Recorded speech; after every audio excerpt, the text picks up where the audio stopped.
So at a recent concert at the iHeartRadio Music Festival, Hayley Williams, the lead singer of Paramore, decided to interrupt everything, stop the show, go up to a camera at the front of the stage, and yell into the camera a denunciation of Donald Trump and his dangerous Project 2025 agenda off of very clearly a DNC created script.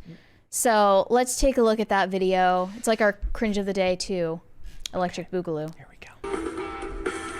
Project 2025 is Donald Trump's playbook for controlling and punishing women, poor people, people of color, and the LGBTQ plus community. She forgot the IA. You forgot IA plus. She forgot the second plus. Time for all Americans to band together and to finally defeat the Trump agenda. And the only way to do that is by confronting him at the polls. Do you want to live in a dictatorship? Well, show up and vote. Yeah. I love the idea that you can vote your way out of a dictatorship. Okay. That would be a first in history, actually. And you can see in this video here that while she was recording this tirade, there is a guy off camera literally holding up a script for her to read off of.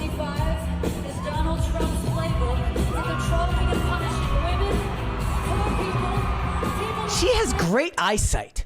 She must. She has fantastic eyesight. Impressive. And she doesn't really look at the camera very much, or at the script very much. It is time for all Americans to band together and to finally defeat the Trump agenda. And the only way to do that is by confronting him at the polls. Do you want to live in a dictatorship? Well, show up and vote. Yeah. Okay. All right. I'm sorry. A woman finger wagging at you is never going to be cool. No, it's not. Literally going like this, like a Especially school when teacher who is scolding you. She also looks like a Smurf, which doesn't help. Yeah, what is this fit? Yeah. I usually love Hayley Williams' outfits when she's on tour. I think she's really cute and has a great sense of style, but this was not it. Yeah. You know what it is to me? We were talking about this off air in a different context, but she's grown into the woman where if you were out skating a handrail at a private business and there was nobody there, she would come over to tell you to leave. This has strong... Even though she doesn't work there. Hayley Williams is displaying some very strong Karen energy here. And she needs to reevaluate like her delivery. Yeah, like I picture her after yelling at me for skating on property that she doesn't own. She would go to a restaurant where she would yell at the waiter consistently until the end of the dinner, and then leave a very small tip. Do you think that this was her idea? No, I think that she got paid for it. By the DNC? Is that so hard to believe? Like the DNC proposed this to her and like paid her to read this off on stage. I mean, at the very least, if not paid her, she willingly works with them, and it's DNC sponsored. I don't picture her spending much time on Microsoft Word typing this out before the show. On a literal typewriter, she's like typing this up, like letter by letter. Yeah, no, I mean, this is why it's so effective for them. It's kind of it works. We see it as cringe, but it works. Much like, remember on Friday we were watching the lady doing the Catholic song, right? And it was really cringy. She had the flashcards, right? Like that. Yeah. This is their version of that cringe, but it unfortunately reaches a hell of a lot more people. Right. It reaches way more people. I remember back in 2023 when the Republican primary race was still going, Hayley Williams made a statement, a very scathing comment about Ron DeSantis. Yeah. And I replied to it saying like, oh, we love a Trump supporting pop punk queen. Yeah. But now that, Trump is in the lead, she needed to make her statement and get her paycheck, get that bag. This is I think that maybe this indicates the worst of my black pill. Oh, there's a 20 there. Just because I'm free said Haley Williams says don't vote for Trump. I say, bitch, I'm just trying to afford food. Yeah. Look, this indicates the worst of my doomerist black pill tendencies, which is like, you can care all you want, but when 10,000 famous celebrities who each have millions of followers keep just lying about Project 2025, which has been infinitely debunked by him in person during interviews and debates, where he says, I'm not doing that, and they just lie anyways, and people don't go to find out that they're lying, I don't care anymore, because I don't have it in me to care and get that angry anymore, because you cannot change the mind of a world that's asleep. And meanwhile, like, John McEntee is over here like, if guns kill people, I guess forks make you fat. Yeah. Yep. But I think there are a lot of people They're doing they're doing the same thing about the Trump abortion ban. Yes, they have their taglines, they have their script. Maybe I'm the bad guy here, but I can't bring myself to constantly get angry and care about this, because it's, and I'm sorry to say this, guys, as an individual, it's a losing battle. You know, the idea of the happy warrior? That's not me. That's not me. I can't happily fight back. I'm the extremely dejected not warrior. I cannot happily fight back against a bunch of people who willingly feed you misinformation while unironically yelling at you about misinformation. It just makes me too angry. Well, I presume that Haley Williams is, performing this tirade to an audience of people who are already voting for Kamala in the first place. So maybe it won't actually make a dent. But I think there are a lot of people out there who would be like, oh, you wouldn't catch me dead at a Paramore show.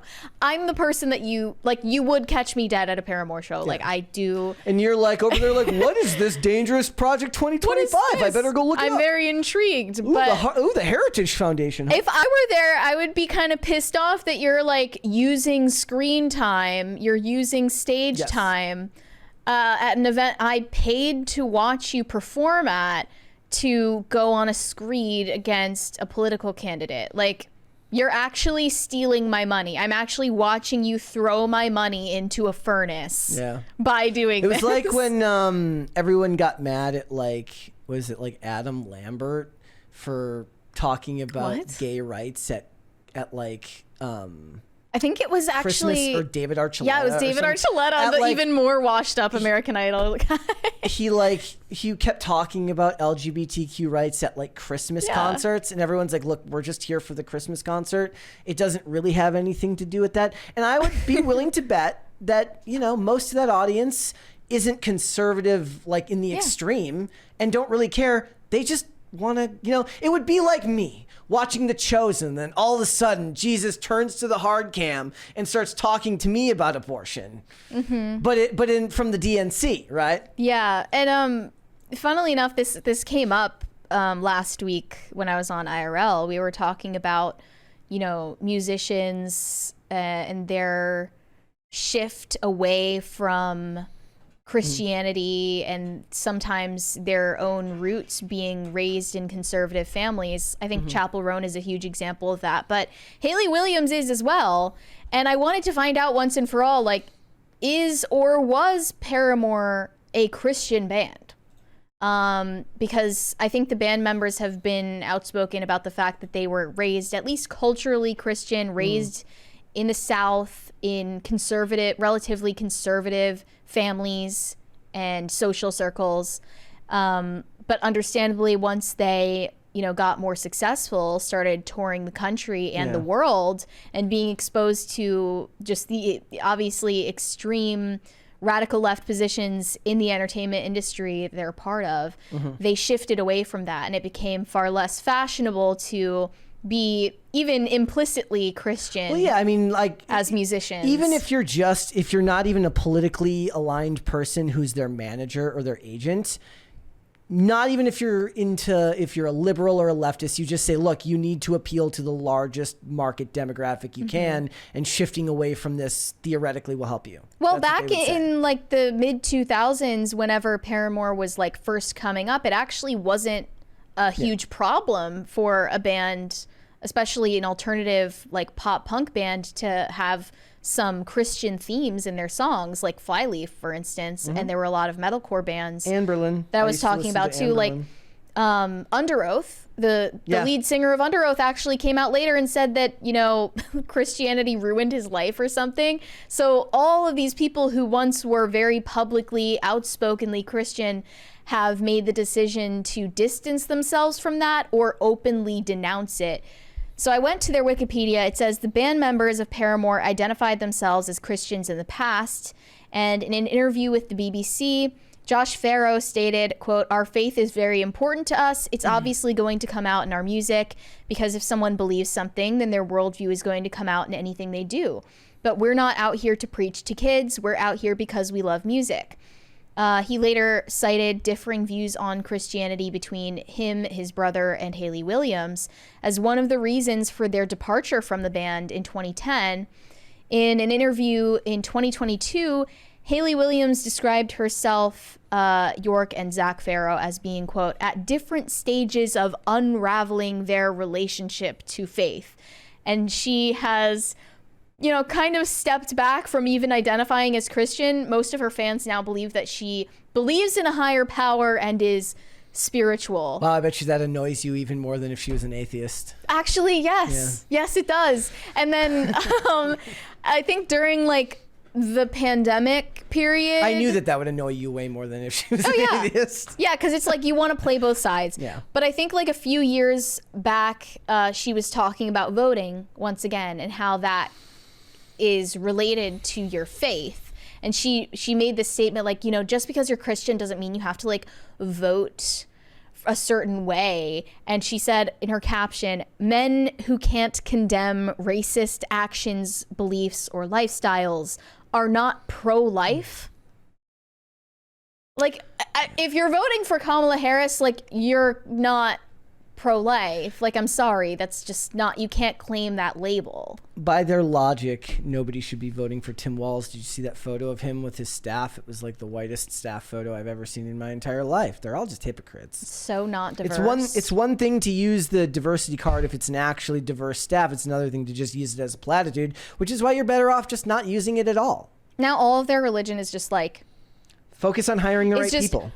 It costs $0 to just be a good effing person and not be an asshole. That one like that's literally their religion. That one falls apart when you realize it costs $0 to also just be an asshole. So, Yeah. Yeah. I laugh at that one because that might be one of the early indicators. One of the things that me and you talk about a lot on here is how much platitudes annoy us. Or at least for me specifically, when I have to listen to a speech where it's just a bunch of rambling platitudes that don't actually indicate any idea of what they actually think and feel, I think back to what I think of as like the original, which is the "be kind" sticker on cars, or "be kind" at a house. You just know that the person who wrote "be kind" is the meanest mother you've ever met when they don't get their way. Yeah. Right? But here's the problem.